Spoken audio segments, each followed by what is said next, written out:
Boa tarde, pessoal. Boa tarde. Nesse momento a gente está aí com 14 pessoas online. Agradeço pela presença de todos vocês. Lu, olá. Olá, olá. Vamos começar nosso encontro de hoje, como a gente sempre começa, né? Fazendo a nossa oração, a oração pedindo ao nosso Espírito Santo que ele desça sobre nós, que ele abençoe o nosso encontro, que ele abençoe a vida de cada um de nós. E gostaria que vocês colocassem aí hoje alguma intenção para a nossa oração inicial. Quem quer colocar alguma intenção? Pode abrir o microfone, falar.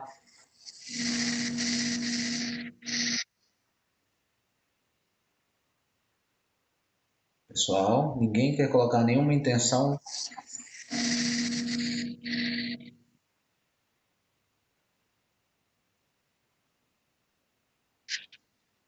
Se, pode escrever também, tá? João Pedro, pode colocar a sua intenção. Você pode abrir o microfone se você quiser, tá? E falar pra gente.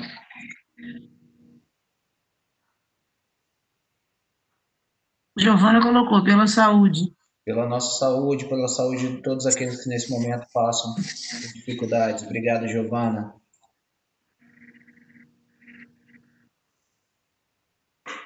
Intenção para que consiga uma vacina para o Covid-19. Amém, amém. Isso aí. Que mais, gente?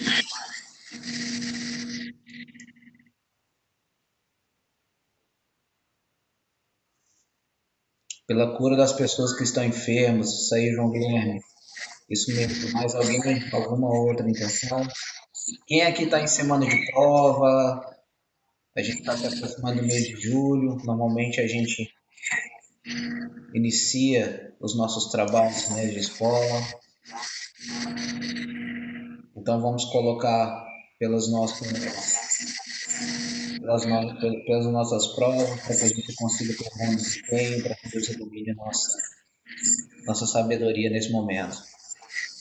Guilherme, pelos moradores de rua, isso mesmo, Guilherme, que nesse momento passam por grande dificuldade, não tem condições financeiras, isso mesmo, João Guilherme. Então vamos lá, gente. Vinde Espírito Santo, enchei os corações dos vossos fiéis e acendei neles o fogo do vosso amor. Enviai o vosso Espírito, e tudo será criado, e renovareis a face da terra. Oremos. Ó Deus que instruísse os corações dos vossos fiéis, com a luz do Espírito Santo, fazei que apreciemos retamente todas as coisas, segundo o mesmo Espírito, e gozemos sempre da sua consolação, por Cristo Senhor nosso. Pai nosso, que estais no céu, santificado seja o vosso nome, venha a nós o vosso reino, seja feita a vossa vontade, assim na terra como no céu. O pão nosso de cada dia nos dai hoje. Perdoai as nossas ofensas, assim como nós perdoamos a quem nos tem ofendido. E não nos deixeis cair em tentação, mas livrai-nos do mal. Amém. Ave Maria, cheia de graça, o Senhor é convosco. Bendita sois vós entre as mulheres, bendito é o fruto do vosso ventre, Jesus. Santa Maria, Mãe de Deus, rogai por nós, pecadores, agora e na hora de nossa morte. Amém. Estaremos reunidos aqui em nome do Pai, do Filho e do Espírito Santo. Amém. Então, domingo anterior, quem lembra qual foi o tema que nós colocamos aqui? Bora. Podem colocar no chat. Eu não lembro mais não qual foi o tema, não. Você lembra, Lu, qual foi o tema? Também não, né? Não, esqueci. Pois é, esqueci também qual foi o tema de semana passada. Alguém sabe? Qual? Já esqueceram também. É. Ninguém vai dizer qual foi o tema. Ah, Ana Luísa falou.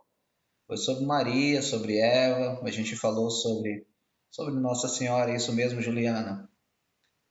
Então esse foi o tema da semana passada. Eu pedi para que vocês enviassem para o e-mail da catequese reflexões sobre o tema debatido.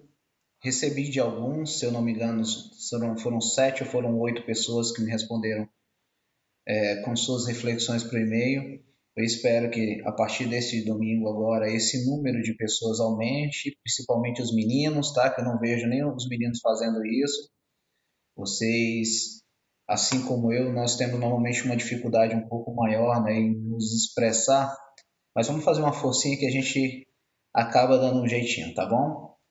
Então, dando continuidade ao tema de domingo passado, a gente vai continuar falando hoje um pouco sobre Maria. Eu apresentei para vocês, semana passada, esse livrinho aqui, ó, que é o Tratado da Verdadeira Devoção à Santíssima Virgem Maria, o autor dele é São Luís Maria Grignon de Montfort. Esse livrinho aqui, gente, ele tem uma história muito interessante. Ele passou 130 anos desaparecido. Acreditam? Pois é, né? Ele foi escrito por um padre dessa época e ele previu que o diabo esconderia esse livrinho aqui, esse livro, por esse período. E até ele conseguiu prever, inclusive, a forma como ele seria escondido, que era dentro, na época ele previu que seria guardado num sarcófago, né? E na verdade, 130 anos ele foi descoberto por outro padre dentro de um baú, largado os manuscritos desse livro. Esse livro, ele tem como finalidade nos dar um roteiro, vamos falar assim, para a nossa santidade. Ele foi utilizado, inclusive, para a santificação do nosso Papa João Paulo II.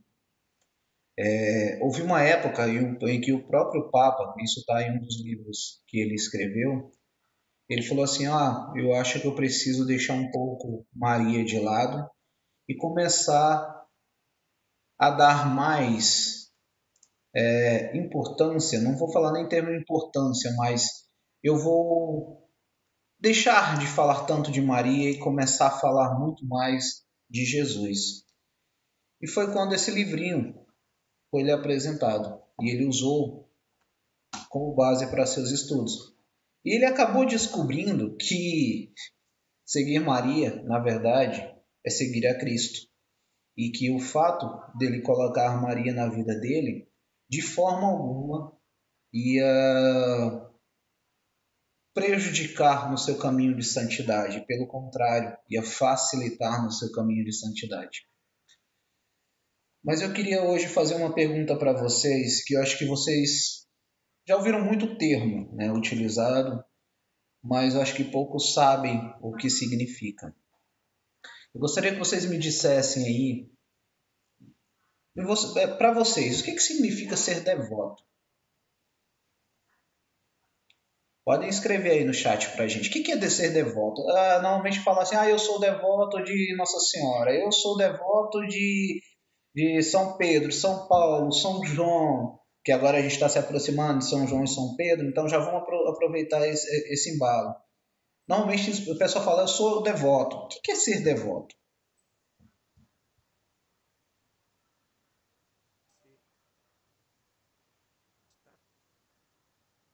Bora, gente. O que é ser devoto para vocês? Hoje a gente vai fazer um encontro interativo. Não adianta vocês ficarem caladinhos aí, não. Vamos conversar. Eu quero saber o que significa ser devoto na visão de vocês. Bora, João Guilherme. Eu sei que você gosta de falar. Vamos lá. Seu microfone está desligado, João Guilherme.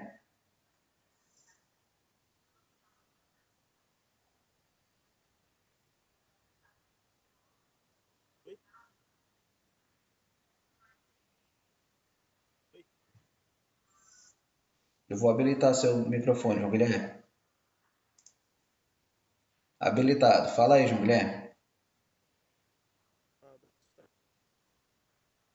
Ih, teu microfone tá ruim, viu? Vamos lá. A Marina Brum falou que é ser a favor, ser devota é ser a favor. A Ana Luísa falou que acha que é ser fiel. Vamos lá, quem mais, gente? Juliana Aires, ser apreciador ou seguidor de algum santo. Então, quem mais?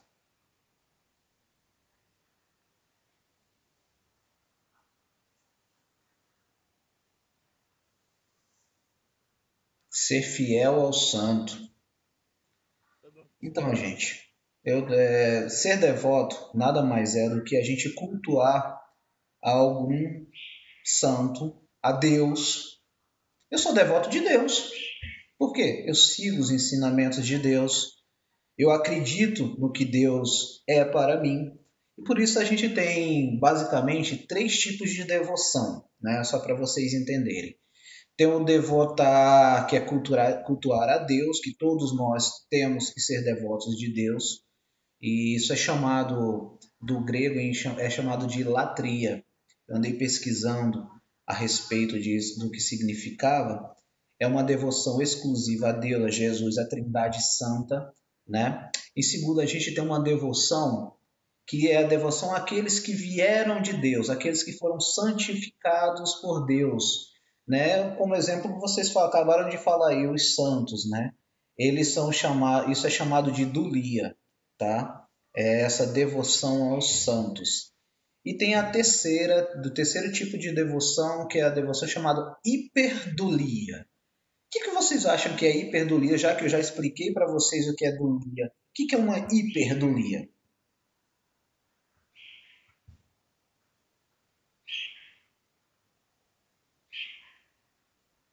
Quem vocês acham que estaria fazendo o papel dessa hiperdulia? Se dulia é uma devoção, uma cultuação aos santos, a hiperdulia, ela é quem é que faria esse papel? Bora, gente. Dole uma, dole duas.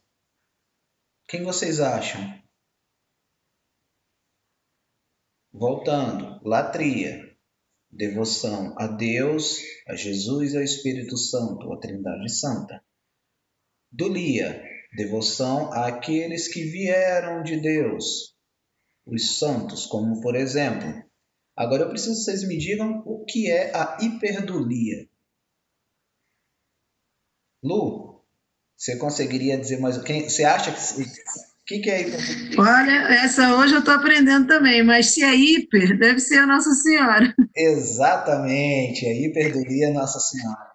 Mas por que hiperdulia? Porque ela, além de todo, de ser uma nascida de Deus, uma pessoa que foi santificada por Deus, ela teve um papel importante também na salvação. Então, por isso que é chamado de hiperdulia, ou tipo de cultuação a Nossa Senhora. Tá ok? Agora eu vou fazer uma outra pergunta que é bem capciosa. Eu queria que vocês me dissessem quem é mulher, virgem, imaculada, noiva de um homem e foi visitada por um anjo. Vamos lá. Quem é? Vou repetir. Quem é que é mulher, virgem, imaculada, noiva de um homem e foi visitada por um anjo? Maria. Quem mais? Quem? Nossa Senhora. Maria. Marina Bruna, Luísa. Sempre aí interagindo. Felipe Vinícius. Quem mais, gente? Quem mais acha que é Maria?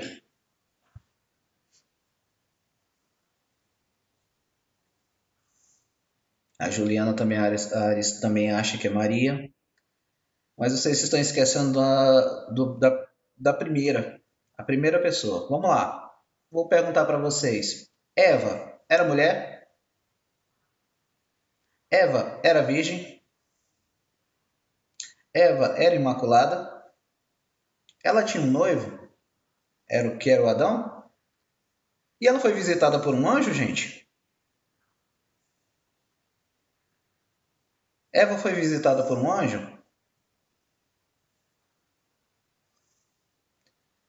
Sim, foi o anjo caído, que na forma de serpente, que veio para quê?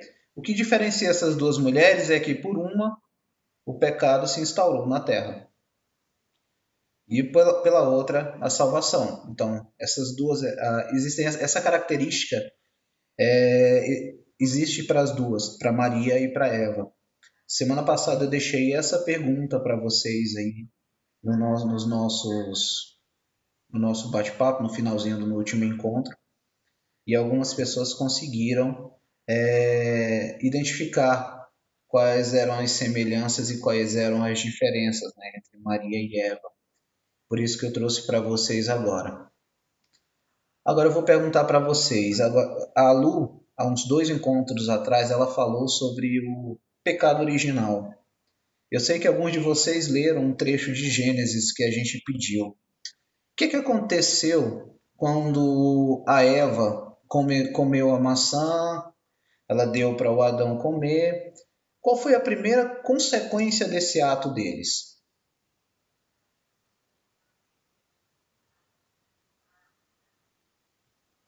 Qual foi a primeira consequência do ato deles terem comido a maçã da árvore proibida?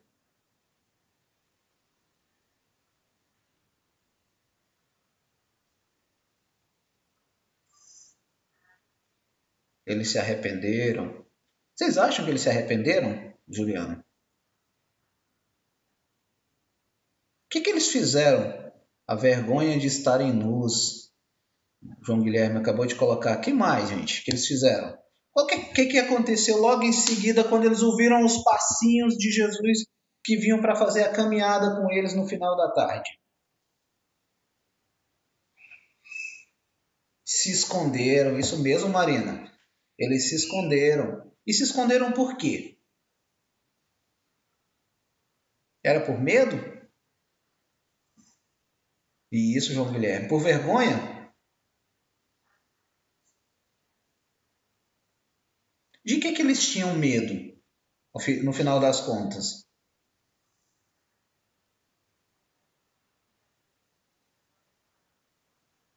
Eles tinham medo, gente, das ações de Deus. Porque a partir do momento que eles fizeram, eles sabiam que tinham feito uma coisa muito errada e eles ficaram com medo da ação de Deus. Deus ele é um ser de infinita bondade. Mas às vezes esse medo que já vem desde o pecado original, ele já está implícito nos nossos corações quando a gente nasce. Né? É o medo de Deus, é o primeiro medo lá, desde o início, desde quando Eva e Adão fizeram aquela coisa errada lá, isso já ficou implícito nos nossos corações. E o batismo veio depois, exatamente para remover esse pecado original. No momento em que nós nascemos, nós não somos de Deus, porque nós temos o pecado original. No batismo, a gente volta para Deus, a gente abre mão, óbvio, a gente, quando é pequenininho, não sabe disso, mas os nossos pais nos entregam e fazem essa remoção do pecado original. E a gente vai para a confirmação disso aí por dois sacramentos seguidos, que é na Eucaristia, e vocês vão fazer de novo agora na Crisma.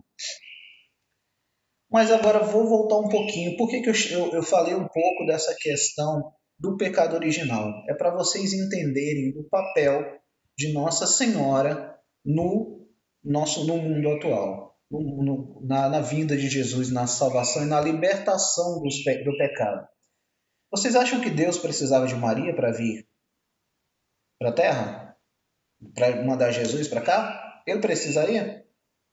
Por que ele não precisa?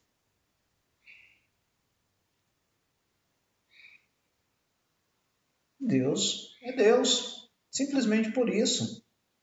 Acabei de colocar uma música anterior, quem estava ouvindo, que ele fala assim: sou aquele que sou. Basicamente, Deus é isso. Então, ele não precisaria de Maria. Mas o que ele fez? Ele pediu permissão a uma pessoa para poder Deus se fazer carne. Ok? Ele se fez, ele pediu permissão para Maria. E Maria, o que ela falou para ele? Sou sua serva, estou aqui, Senhor. Faça em mim conforme o seu desejo. E assim se fez, nasceu Jesus que veio ao mundo para nos libertar do pecado original também. E quando ele se entregou na cruz por nós, foi exatamente para nos libertar do pecado. Ok? Aí eu vou ler aqui para vocês um pouquinho do que o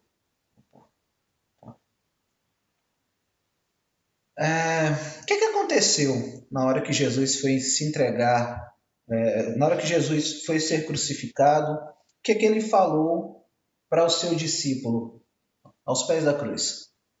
Quem sabe me dizer?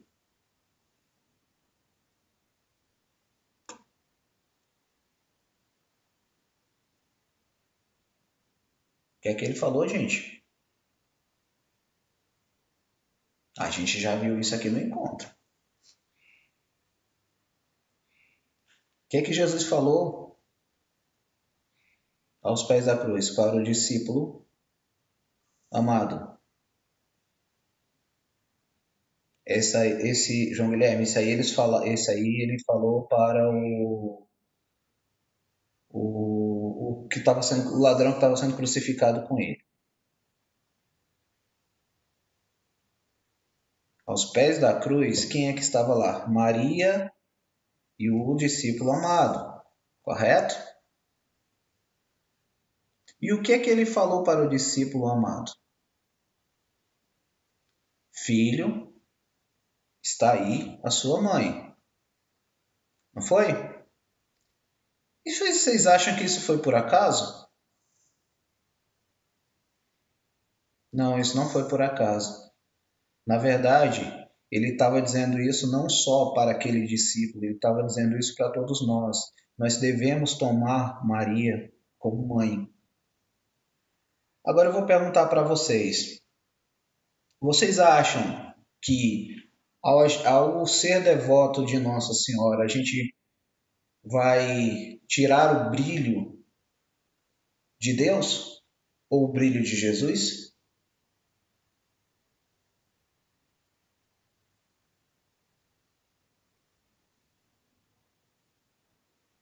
O que você acha, Lu? Você acha que a gente consegue tirar o brilho de Deus e o brilho de Jesus com Maria? Não, de forma nenhuma. De forma nenhuma. Isso mesmo, Lu. Por que a gente não consegue? Eu gosto de fazer como é que eu faço? Uma comparação. Imaginem a Lua, né? A Lua tem brilho próprio? Não, né? Ela reflete a luz de quem? Do Sol. Então, se a gente fizer aí uma analogia, acho que o termo que se usa para isso, seria a mesma coisa de Maria. Maria, ela reflete a luz de Deus. Então, assim, a gente adorar não, que a gente adora só adora a Deus, desculpa. A gente cultuar a Maria, a gente de forma alguma está tirando o brilho de Deus, tá bom? Agora existem também, continuando no termo de devoção, os falsos devotos. Quem pode me dar um exemplo de falsos devotos?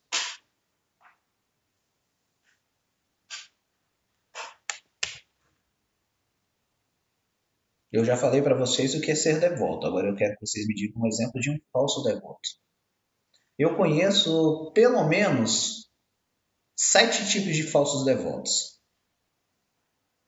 É falso devoto pra caramba. E vou te dizer para vocês, em alguns momentos eu sou alguns desses, entendeu? E eu preciso me policiar para que eu não cometa esses erros. Quem pode me dar um exemplo de falso devoto? Eu vou pedir para que vocês abram o microfone para falar, tá, gente? A Ana Luísa falou aqui, são os devotos críticos. Andou estudando, né? Exatamente. Sabe, devotos interesseiros. Verdade. Que mais, gente? Já foram 2. A Marina Brum também mandou bem. Juliana Aires, os hipócritas. Perfeito, Juliana. Muito bacana. Quem mais, gente?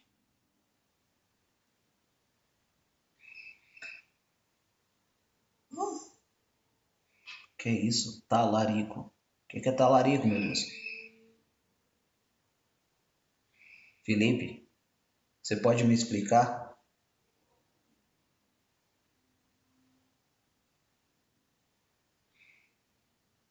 Tá bom. Então vamos lá, gente. A gente tem os devotos críticos, que é um falso devoto, são aqueles que, os presunçosos, a Marina Brum colocou também aqui, vamos lá. A gente tem os devotos críticos, são aqueles que não acreditam em Deus e, consequentemente, não acreditam na fé. E também a gente tem um extremo disso, que são os devotos que acreditam em tudo. De uma hora para outra apareceu um noticiário na TV que Nossa Senhora desceu lá no plano piloto. Ele acredita, já sai correndo daqui para lá desesperado. Ele vai, se entrega de cabeça simplesmente por, como é que eu posso dizer? Por nada. Ele não é pela fé. Ele não procura consistência naquilo, entendeu? Mas ele vai. A gente tem aí também os escrupulosos, né, que são aqueles que normalmente ficam na dúvida. Será que eu vou ou será que eu não vou? Será que de fato Maria vai fazer parte da minha salvação? Eu preciso de Maria para isso? Será que Jesus existiu mesmo? Será que Deus existe?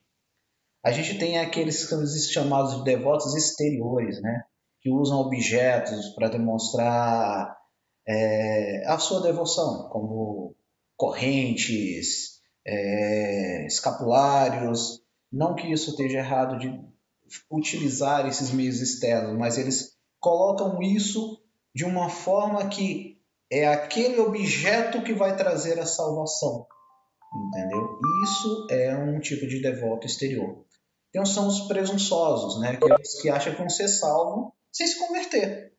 Acha que do nada vai aparecer num passe de mágica, eles serão salvos, eu não preciso fazer as minhas penitências, eu não preciso me confessar, eu não preciso de nada, simplesmente vou ser salvo. Eu vou fazer uma boa ação que a consequência disso vai ser a salvação. Esses são os presunçosos. Tem os inconstantes, o próprio nome já diz, inconstância, ele não tem constância, né? Ele começa, mas não termina. Esses são os tipos de devotos que falam assim, a partir de agora eu vou ser consagrado a Nossa Senhora. Mas aí coloca uma lista enorme de coisas para fazer. Quando chega na metade, rapaz, esse negócio vai dar um trabalho, acho que eu vou parar por aqui. E para. Aí daqui a 1, 2 meses, aí ele volta assim, acho que eu vou consagrar de novo a Nossa Senhora. E ele segue esse mesmo barco, aí quando chega na metade, de novo para. Então são os devotos inconstantes. A gente tem os devotos hipócritas. Esse aqui, gente, a gente tem que se policiar muito em relação a ele. Que é aqueles que se dizem santos, estão lá na igreja, né? Eu sou maravilhoso, eu vão lá, coloca o véuzinho, coloca saia até o final, vai de terninho, gravata, coloca um medalhão do tamanho do mundo no peito, lá dentro da igreja ele é basicamente um santo. Mas quando saem da igreja, as suas vidas, as suas ações demonstram o contrário. Esses daí a gente costuma dizer, quando a gente está estudando sobre Mariologia, que são os mais perigosos, né? É por onde o diabo age, porque ele acaba não só levando ele, né, para o inferno, mas também fazendo com que outras pessoas que estão de fora falem assim, quer dizer que ser devoto de Nossa Senhora, ser devoto de Deus, é isso? Estar na igreja fazendo tudo isso, mas fora fazendo coisas que não deve, fazendo coisas mundanas, vamos falar assim. O diabo ele usa dessas formas para afastar os fiéis da devoção, ok? E a gente tem os interesseiros. Nós temos aqueles que gostam de negociar com Nossa Senhora, negociar com Deus. Olha, eu vou fazer isso aqui, mas se eu estou precisando tanto de tal coisa, a gente tem isso? Imagina. Respondam para mim. A gente tem esses 7 tipos de devotos. Vocês conseguem ver dentro da nossa igreja, da nossa comunidade, das pessoas que a gente conhece, pessoas que são dessa forma? Sim ou não, gente? Lu falou que sim. Ana Luísa, João Pedro falou que sim. Juliana. Então, gente, João Guilherme, isso mesmo, pessoal. A gente tem que se policiar para evitar que essas pessoas, de alguma forma, influenciem na nossa devoção. A gente não pode ser também esse tipo de devoto. Ou a gente é, ou a gente não é. Mas lembrando sempre que o fato de não sermos devotos, principalmente de Deus, em segundo lugar, de Nossa Senhora, em segundo lugar, dos santos, que aqueles que, de certa forma, conseguiram a santidade buscando e se aproximando de Cristo. Se a gente não tiver uma devoção fiel, uma devoção verdadeira, nós não seremos salvos. Ok? Tá, gente. Agora eu pergunto para vocês. O que é que vocês acham que é necessário para a salvação? O que eu preciso para ser salvo? Qual é a primeira coisa que eu preciso para ser salvo?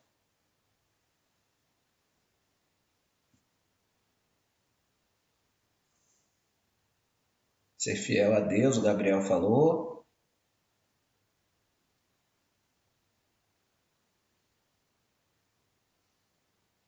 Alguém mais? O que vocês acham que eu preciso para ser salvo? Amar a Deus, isso. Só amar a Deus, sem fazer nada, resolve?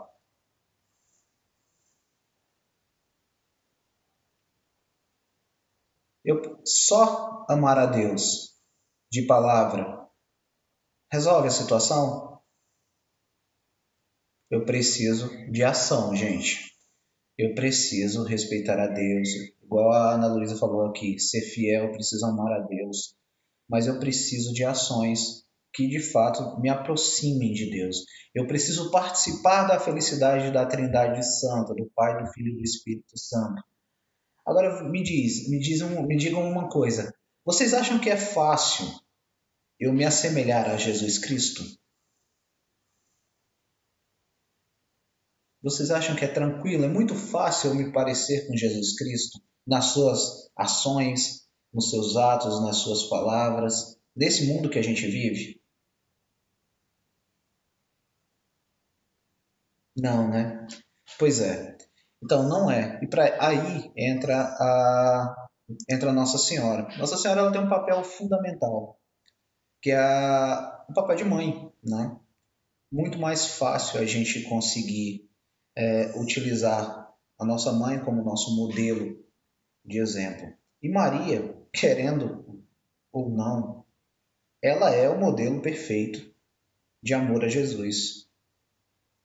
E consequente, Jesus ao Pai. Então, se a gente se aproxima de Maria, a gente se aproxima consequentemente de Jesus e consequentemente de Deus e do Espírito Santo, que é a Trindade Santa.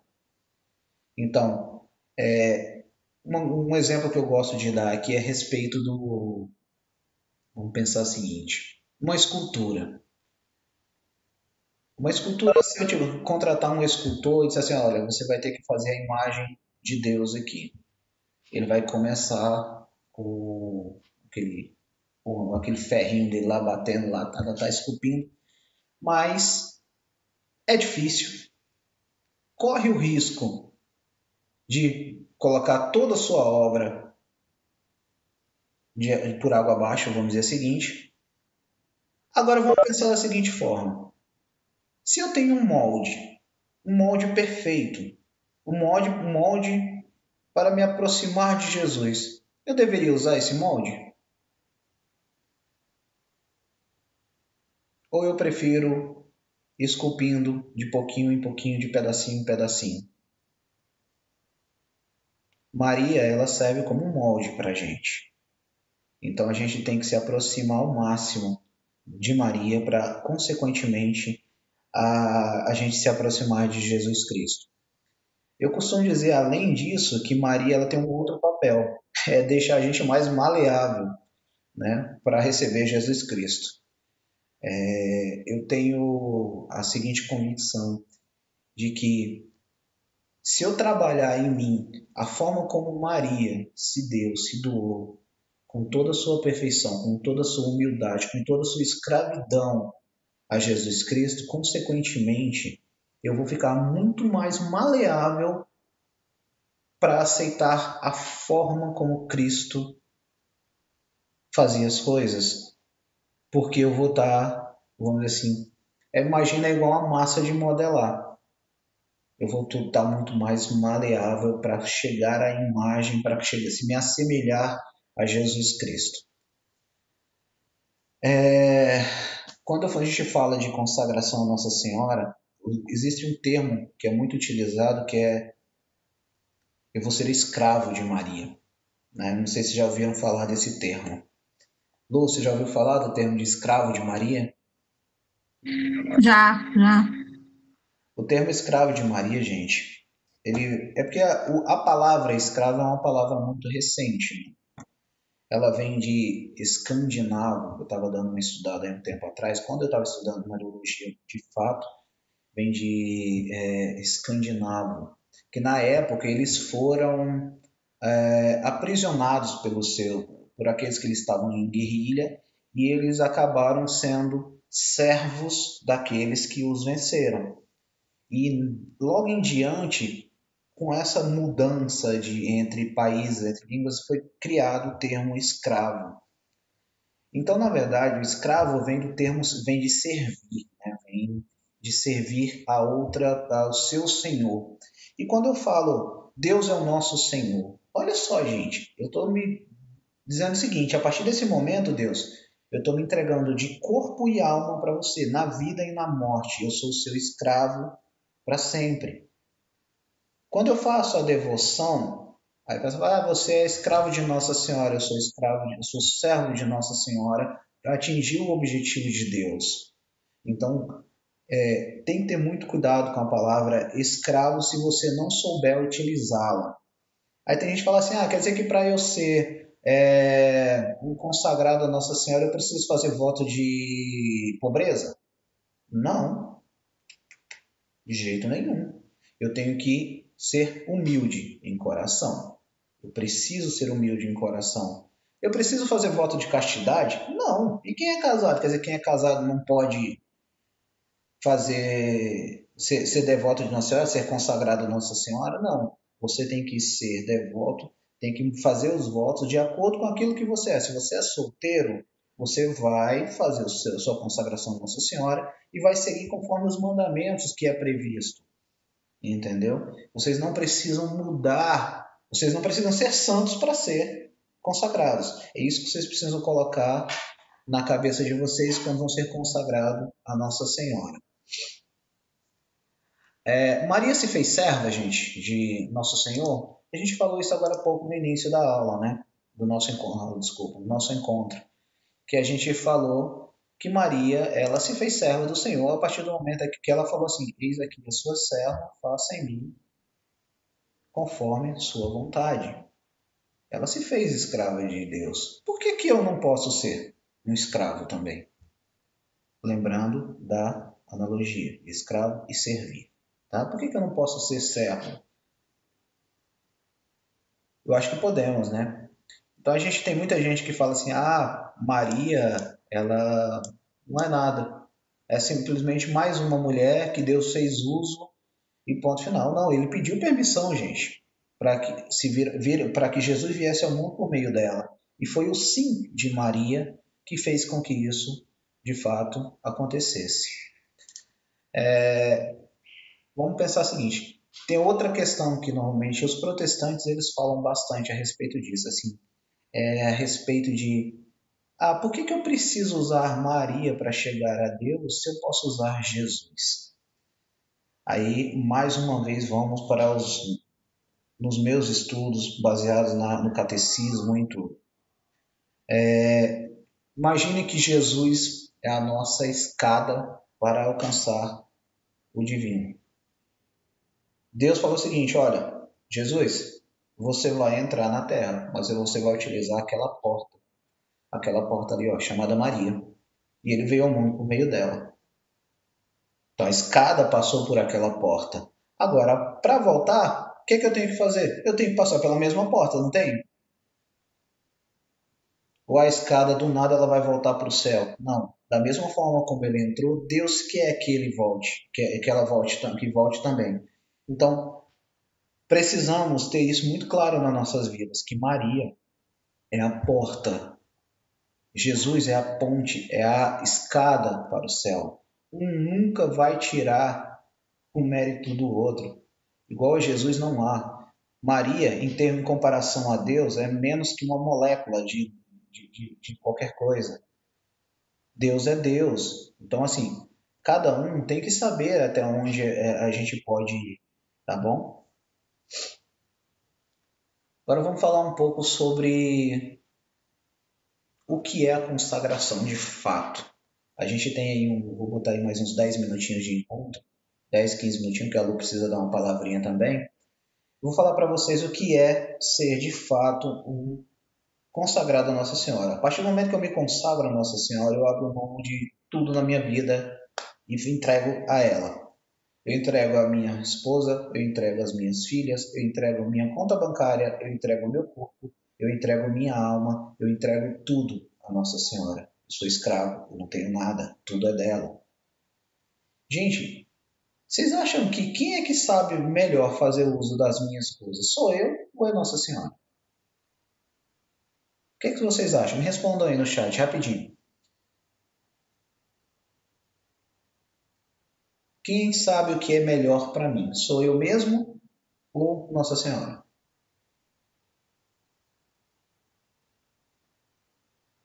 E o silêncio paira.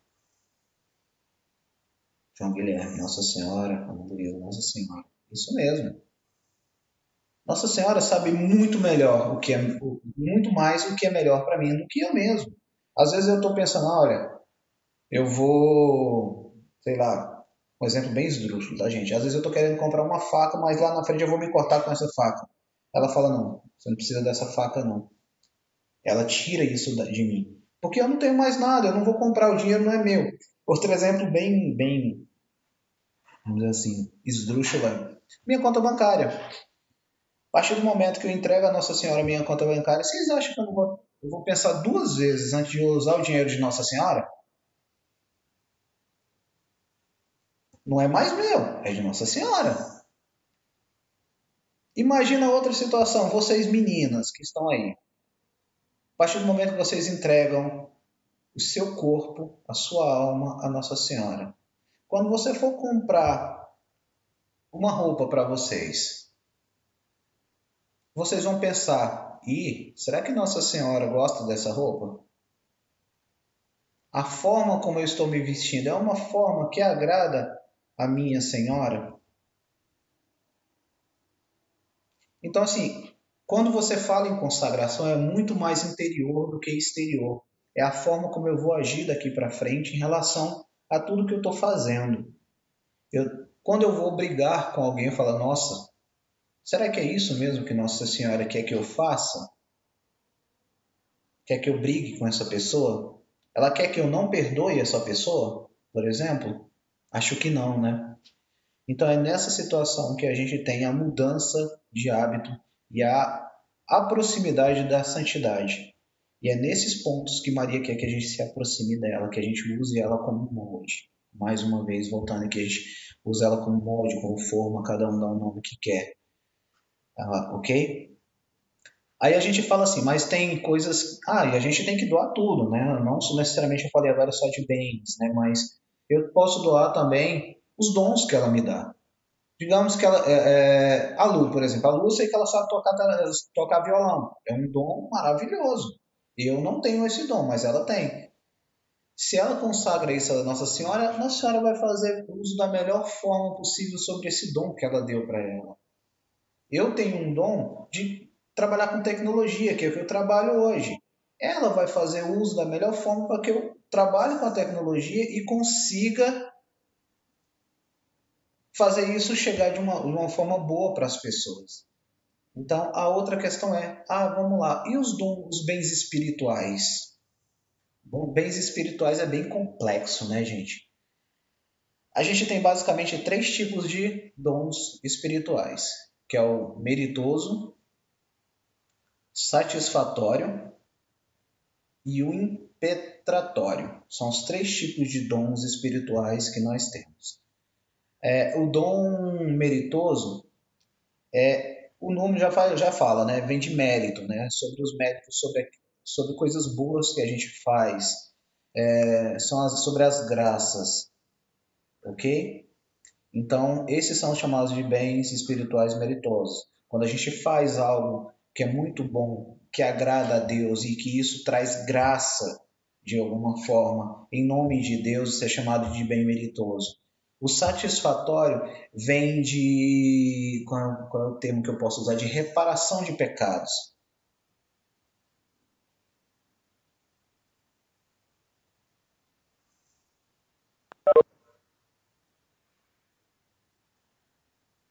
Ok? Vem de reparação do pecado. Então, consequentemente. Nossa, espera só um minutinho, gente. Deixa eu olhar aqui.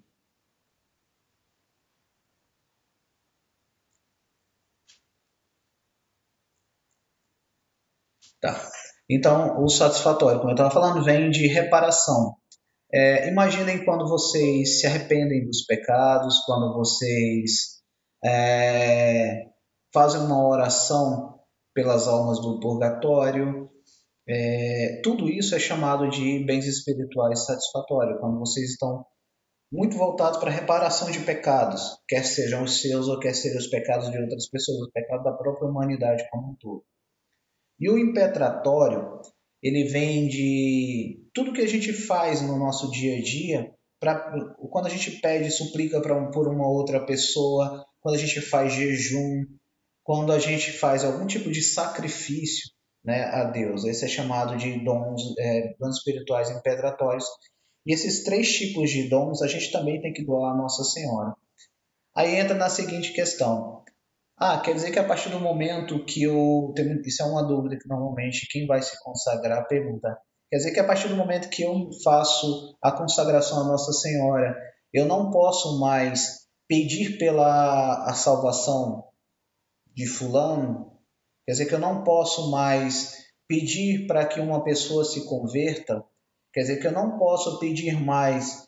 Quer dizer que se eu fizer um jejum e um sacrifício, se eu fizer, por exemplo, tem gente que vai para Aparecida fazer peregrinação e chega lá para pedir alguma coisa. Quer dizer que a partir do momento que eu for consagrado eu não posso mais fazer esse tipo de coisa? Na verdade, pode sim.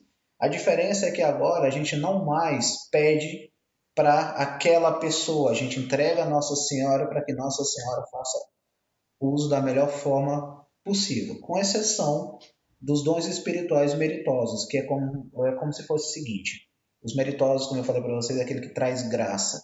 Tudo que é graça vem para mim, para que eu me aproxime o mais, me aproxime de Deus, da santidade. É como se eu pegasse aquela graça, aquilo lá, e entregasse para Maria e dissesse: Maria, vai guardando aí para mim todas as minhas graças que me aproximam do céu. Aí chegou um certo dia que eu, como reles mortal, cometi um pecado grave. Aí Maria falou: sabe aquelas graças que você acumulou aqui? Você vai pedir piedade, vai pedir perdão a Deus, vai fazer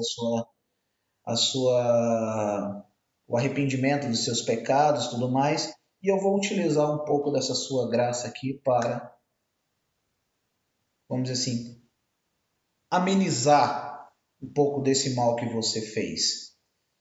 Nos satisfatórios e nos impetratórios, na verdade, a gente não tem isso, como eu falei, a gente entrega para Nossa Senhora e ela vai fazer o uso da melhor forma. Mas eu posso dizer: Nossa Senhora, eu entrego à Senhora essa minha oração, esse meu terço que eu estou fazendo agora, que é um dom impetratório, e a Senhora faz uso da melhor forma possível na minha vida e na vida das pessoas que mais precisam. E se ela ver que você de fato precisa daquilo ali, ela vai fazer uso. tá bom? Então, basicamente, são esses três tipos de dons espirituais. Falando um pouco sobre práticas interiores e práticas exteriores, né? Da consagração. A prática interior, como o próprio nome já diz, é tudo aquilo que eu faço de bom para o meu semelhante, igual alguns de vocês falaram um pouco antes aí no nosso chat. É importante que a gente tenha isso em mente. Os dons, as minhas práticas interiores são muito mais relevantes do que as minhas práticas exteriores, que são, por exemplo, eu colocar um manto, eu colocar uma saia grande, eu colocar um escapulário, eu colocar uma corrente na mão com uma medalha para demonstrar que eu sou devoto, demonstrar alguma coisa do tipo, e na verdade por dentro eu ser pequeno. Então a gente precisa ter esse cuidado, a gente precisa se policiar e fazer com que as minhas práticas interiores sejam completamente maiores do que as minhas práticas exteriores. E quando essas práticas exteriores, como eu falei para vocês, escapulário, correntinha, seja lá o que for, elas tiverem que ser utilizadas, que elas sirvam para me lembrar que eu sou um devoto, que eu sou um consagrado de Nossa Senhora e de Deus, ou seja, de quem for, mas ela sirva para lembrar e não sirva como um amuleto. É imprescindível que vocês não utilizem qualquer tipo de como um amuleto, como se fosse algo mágico. Não é isso. Todos esses objetos de uso exterior que nós utilizamos na Igreja Católica, elas devem ser utilizados exclusivamente para nos lembrar de Maria, de Nosso Senhor, dos santos, seja lá de quem for, ok? Basicamente, gente, é isso que eu tinha para falar para vocês sobre Maria. Tem bastante coisa. Eu sei que eu fiz aqui um resumo de tudo que eu lembrei sobre meu estudo de Mariologia, né? Mas é importante que vocês sigam aí nesse trabalho de estudo de vocês. Mais uma vez eu trago para vocês, leiam o tratado. O tratado ele é importante. Eu tenho uma versão dele em PDF que eu posso passar para vocês, para que vocês estudem sobre o que é você ser devoto de Nossa Senhora, né, e qual que é o papel dela na santificação, qual que é o papel dela dentro do amor a Cristo. Mais uma vez lembrando, Cristo é o principal motivo de nós sermos devotos, não necessariamente é Maria. Maria ela é simplesmente a porta, simplesmente não, ela é a porta, porque ela não tem nada de simples, pelo contrário, ela é perfeita em termos de devoção a Cristo, em termos de servidão a Deus. Então nós usamos ela como forma, como molde para nos aproximarmos de Cristo. Ok? Lu, você quer falar alguma coisa? Sim, nós vamos ter mais 2 encontros. E no último, nós vamos falar dos santos. É legal ler a vida dos santos. É bem diferente daquilo tudo que a gente vive, né? Mas aí eu achei que uma leitura de São Tomás de Aquino, sobre a Ave Maria, algumas coisas que a gente ainda não falou, por incrível que pareça. Falamos já 2 dias seguidos e não falamos de algumas coisas que ele colocou aqui. Eu vou ler. Olha o que ele diz aqui, ó. Na antiguidade, a aparição dos anjos aos homens era um acontecimento de grande importância. E os homens sentiam-se extremamente honrados em poder testemunhar sua veneração aos anjos. Mas um anjo se inclinar diante de uma criatura humana nunca se tinha ouvido dizer antes. E o anjo saudou a Santíssima Virgem, reverenciando-a e dizendo ave. Ele se ajoelhou para ela, o que não era, o que é impossível dentro do padrão homem-anjo, ser humano-anjo, né? Por quê? Porque o anjo ultrapassa o homem por sua familiaridade com Deus. E o homem, por causa do pecado, vocês lembram? Ih, esses cachorros hoje estão terríveis. Vocês lembram que o Jailson falou que o pecado nos distancia de Deus, na hora em que falou do Gênesis? Então, a gente tinha uma proximidade que não era igual a Angélica. A Angélica é mais ainda, mas tinha. E com o pecado a gente se distancia de Deus. Então, a gente só vê, já só falou que a gente é criatura, lembra? Que o batismo é que nos coloca na condição, ele nem falou essa frase, mas quis dizer isso, na condição de filho adotivo. Então, a gente é estranho, sob certo aspecto, no nosso distanciamento por causa do pecado a Deus, e o batismo nos coloca nessa condição de proximidade. Mas não confundam, não achem que quem não é batizado não se salva, não é isso, não. O que vai nos salvar é a bondade, nossa bondade. Claro que os cristãos têm muito mais, como é que eu vou dizer, possibilidades no sentido de que tem os sacramentos, mas os outros que não são cristãos, são de outras religiões, também se salvarão, porque Deus veio para salvar todo mundo, foi só cristão. Mas é mais fácil para o cristão, por causa do batismo, ele se torna um filho adotivo. Então, o que ele diz assim, Santo Tomás? O homem é quase estranho a Deus, porque está exilado da sua face. Maria não. Maria, como ser humano, não estava exilada da face de Deus. Por quê? Porque ela era cheia de graça. Né? Primeiramente, a bem-aventurada Virgem ultrapassou todos os anjos por sua plenitude de graça. E para manifestar esta preeminência, o arcanjo da Gabriel inclinou-se diante dela, dizendo: cheia de graça. O que quer dizer? A vós venero, porque me ultrapassais por vossa plenitude de graça. O anjo percebeu, ela é rainha dos anjos, né?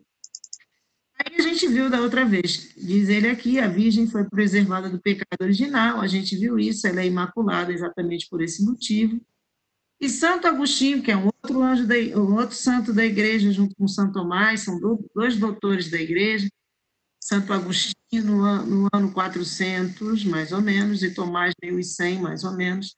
Então, Santo Agostinho, em seu livro sobre a natureza e a graça, lhe diz: todos os santos e santas, em sua vida terrena, diante da pergunta, vão perguntando, se perguntam a eles: estás sem pecado?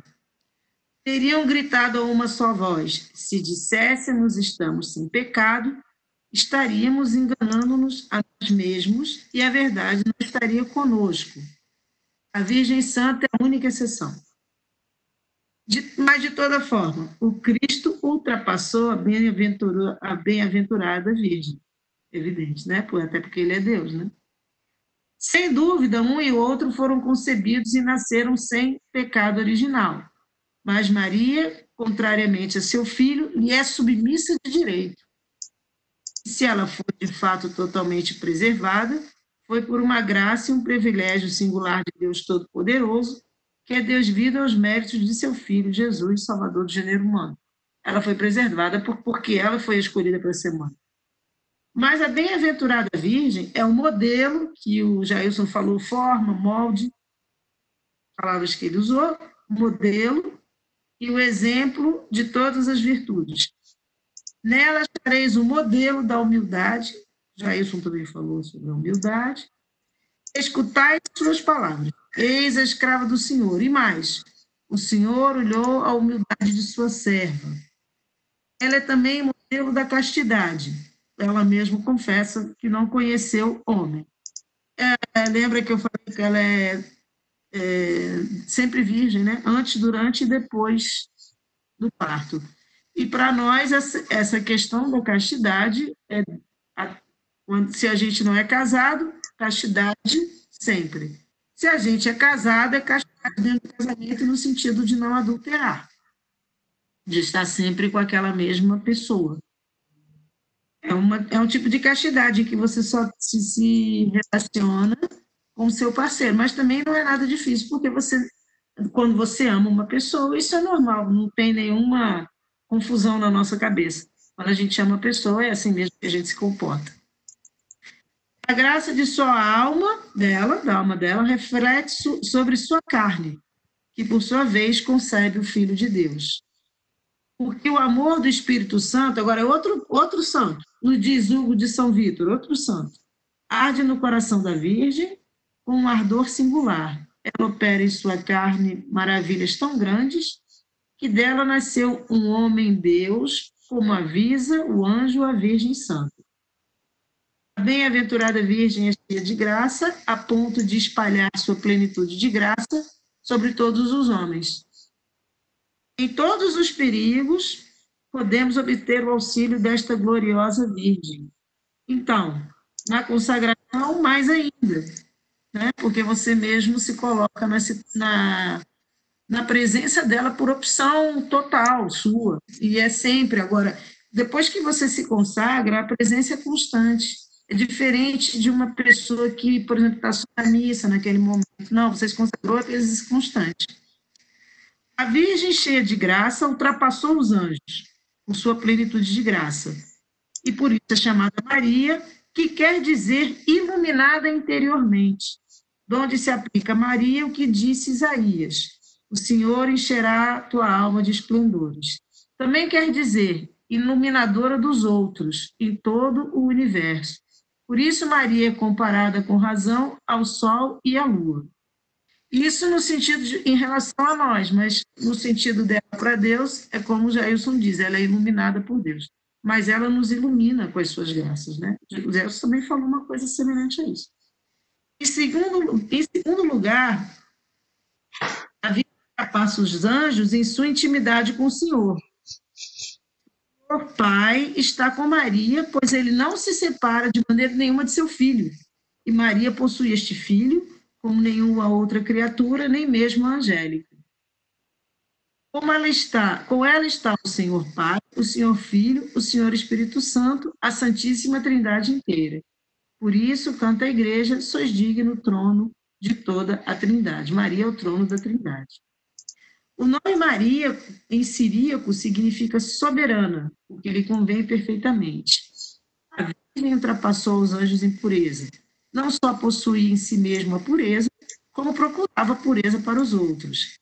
Ela foi puríssima de toda a culpa, pois ela foi preservada do pecado original e nem cometeu nenhum pecado, nem mortal, nem venial. É imaculada, sem pecado. E aí ele vai fazer aqui também a comparação, ele ainda diz aqui, também lhe convém assim o nome de Maria, que quer dizer estrela do mar. Assim como os navegadores são conduzidos pela estrela do mar ao porto, assim, por Maria, são os cristãos conduzidos à glória, o que Jailson chamou de porto, semelhante. E aqui ele vai falar sobre, está quase terminando, ai meu Deus, vai falar sobre a Eva também, que foi um dos comentários. Por ter comido do fruto, que a gente diz que é maçã, eu também falo maçã, mas na verdade na Bíblia não tem dizendo que o fruto é maçã. É que a gente tem mania de dizer que é maçã. Eu também digo maçã, mas não diz exatamente qual é o fruto. Por ter comido do fruto, Eva, em vez de se tornar semelhante a Deus, tornou-se dessemelhante. O seu pecado afastou-se de Deus, sua salvação, e foi expulsa do paraíso. A bem-aventurada Virgem, ao contrário, achou sua deificação no fruto de suas entranhas. Por Cristo nos unimos a Deus e nos tornamos semelhantes a Ele, diz-nos São João. Quando Deus se manifestar, seremos semelhantes a Ele, porque o veremos como Ele é. Em segundo lugar, Eva desejava o deleite, mas não o encontrou no fruto e imediatamente conheceu que estava nua e a dor entrou na sua vida. Por que a dor entrou na vida? Porque quando a gente peca, a gente sofre. Às vezes, num primeiro momento, o negócio é legal, mas depois que a gente começa a refletir e as consequências do que a gente fez, a gente sempre sofre. No fruto da Virgem, ao contrário, encontramos a suavidade e a salvação. Enfim, o fruto de Eva era sedutor no aspecto, mas quanto mais belo é o fruto da Virgem que os próprios anjos desejam contemplar. É o mais belo dos filhos dos homens, porque é o esplendor da glória de seu Pai, como diz São Paulo. O fruto da Virgem Maria é bendito por Deus, que de tal forma encheu de graça que sua simples vinda já nos faz render homenagem ao Deus. Bendito seja Deus Pai e de nosso Senhor Jesus Cristo, que nos abençoou com toda a bênção espiritual em Cristo, declara São Paulo. O fruto da Virgem é bendito pelos anjos. O Apocalipse nos mostra os anjos caindo com a face por terra e adorando Cristo com seus cantos. O louvor, a glória, a sabedoria, a ação de graças, a honra, o poder e a força de do nosso Deus pelos séculos dos séculos. O fruto de Maria, a última parte aqui, é também bendito pelos homens. Toda língua confessa que Senhor Jesus está na glória de Deus Pai, nos diz o apóstolo. E o salmista saúda assim: bendito que vem em nome do Senhor. Assim, pois, a Virgem é bendita, porém, bem mais ainda bendito é o seu fruto. Como disse o Jailson, Jesus é mais que Maria, evidentemente, né? Então, bem mais a Virgem é bendita, porém, bem mais ainda é o seu fruto, que é o Filho. Era isso. Queria que vocês tivessem uma ideia de como é que os santos escrevem. É isso, Terminei. gente. Vocês têm alguma dúvida a respeito do conteúdo de hoje? Vocês acham que sobre Maria ficou claro? Sobre o papel dela perante nós? Por que que nós, católicos, veneramos Nossa Senhora e adoramos somente a Deus? Isso ficou muito claro para vocês? Ou vocês têm alguma dúvida?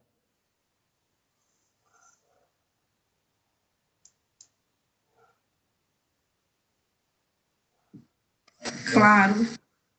Tá, show de bola.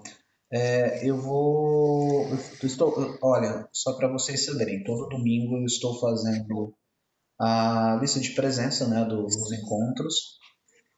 Quem estiver utilizando o nome de usuário, o telefone dos pais e apareça aqui com outro nome, eu preciso que me falem para que eu não coloque como falta para vocês aqui no nosso encontro, tá bom? Essa semana eu vou estar ligando para os pais de quem não está frequentando, né, os nossos encontros. E eu não gostaria de ligar, óbvio, para os pais de vocês que estão aqui com a gente. Então, eu preciso saber, de fato, se tá todo mundo que está aqui com os seus respectivos nomes são os nomes, de fato, de crismandos ou é nome dos pais. Alguns que estão na lista, minha lista de presença já pelas fichas de inscrições, eu já consigo acompanhar e saber.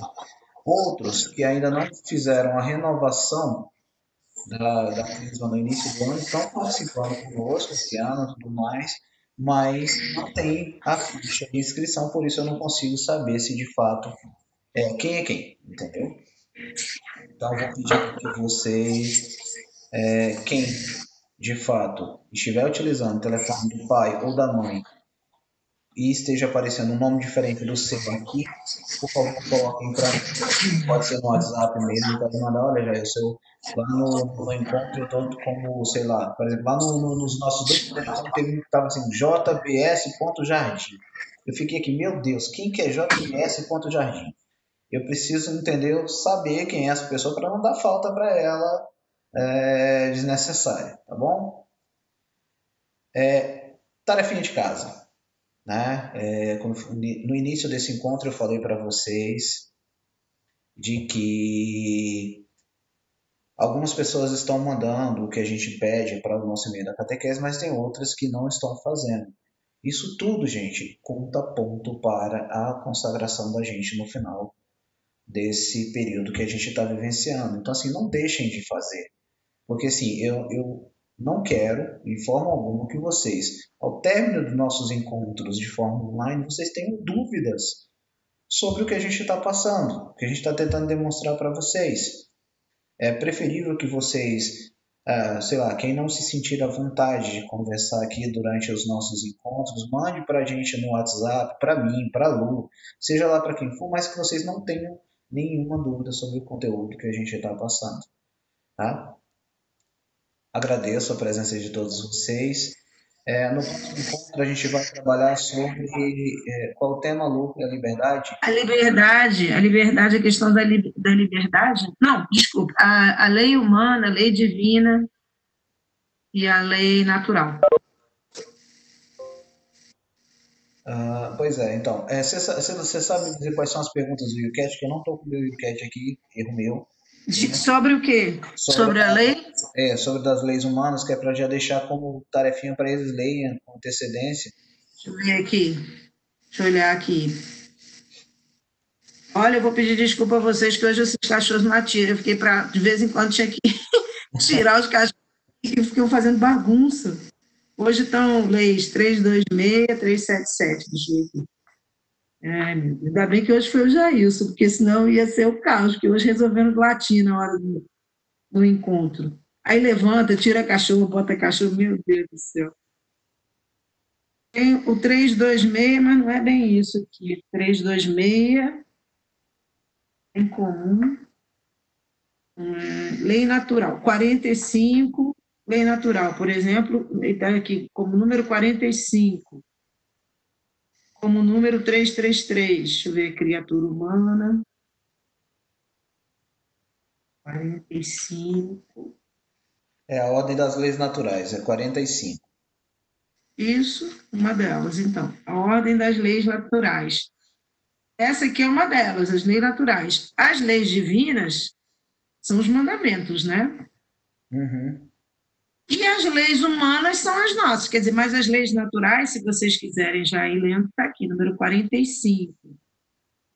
Também tem aqui. E lá na frente do número 45, tem uns números lá, 339, 346, 354, eles referem-se ao número os números no catecismo. Quem tiver o catecismo em casa, vocês podem utilizar ele, tá? Como base de pesquisa também.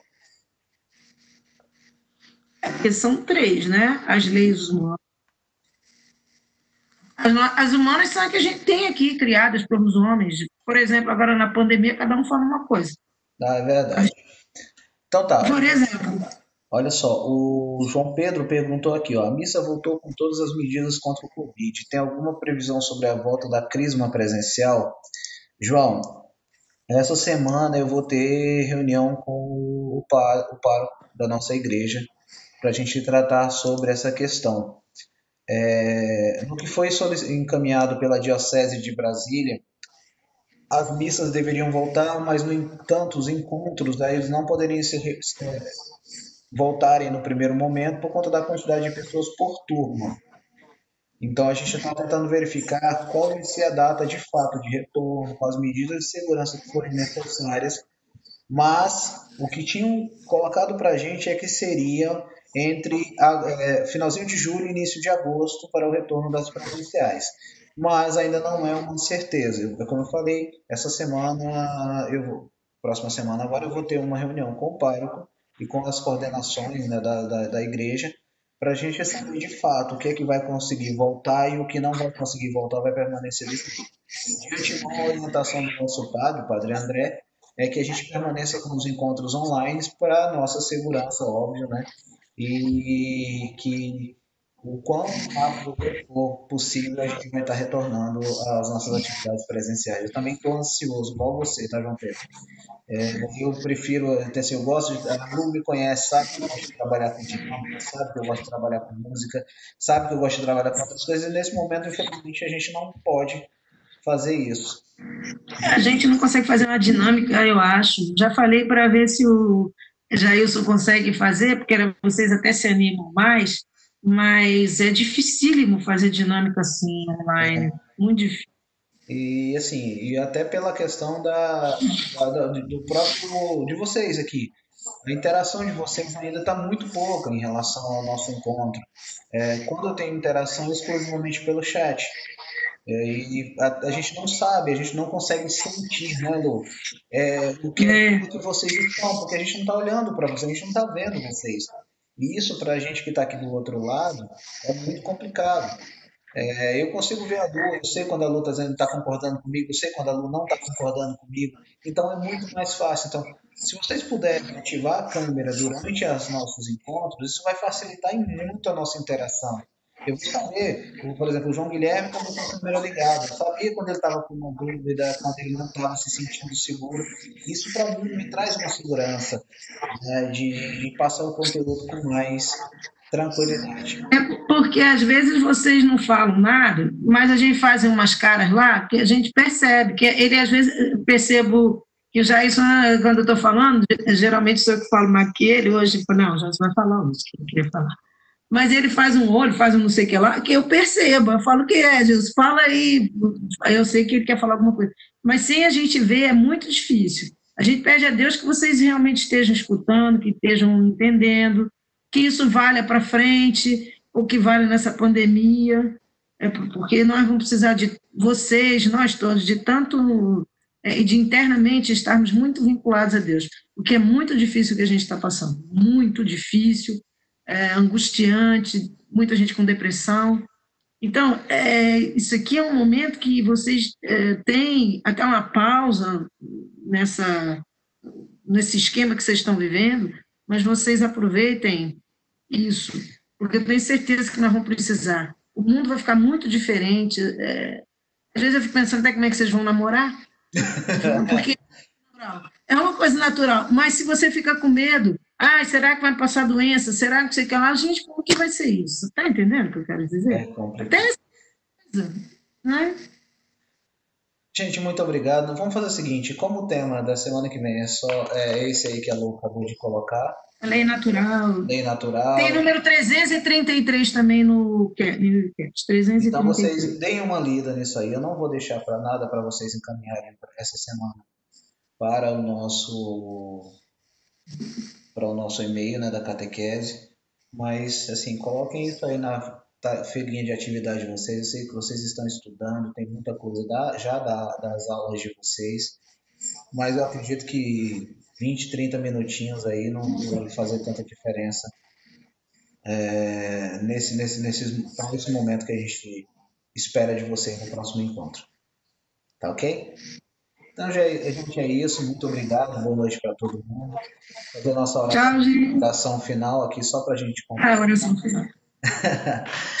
Senhor meu Deus, agradeço de todo o coração por mais esse encontro, pelos jovens que estão aqui reunidos, para que eles tenham uma semana abençoada, para que nós catequistas consigamos dar prosseguimento a essa nossa caminhada por o tempo que for necessário, da forma que for melhor para o Senhor. Eu peço, Senhor, que abençoe todos os esposos desses jovens, desses últimos meses agora que antecedem as férias, para que eles consigam atingir seus objetivos. Peço também, Senhor, pelas vítimas do Covid, para que eles possam se recuperar o quanto antes. Peço também pela serenidade das famílias que perderam seus entes queridos. Amém. Ave Maria, cheia de graça, o Senhor é convosco, bendita sois vós entre as mulheres, bendito é o fruto do vosso ventre, Jesus. Santa Maria, Mãe de Deus, rogai por nós, pecadores, agora e na hora de nossa morte. Amém. Estivemos reunidos em nome do Pai, do Filho e do Espírito Santo. Amém. Amém. Gente, boa final de semana para todos, tá? Lu, você pode ficar um pouquinho? Sim. Gente.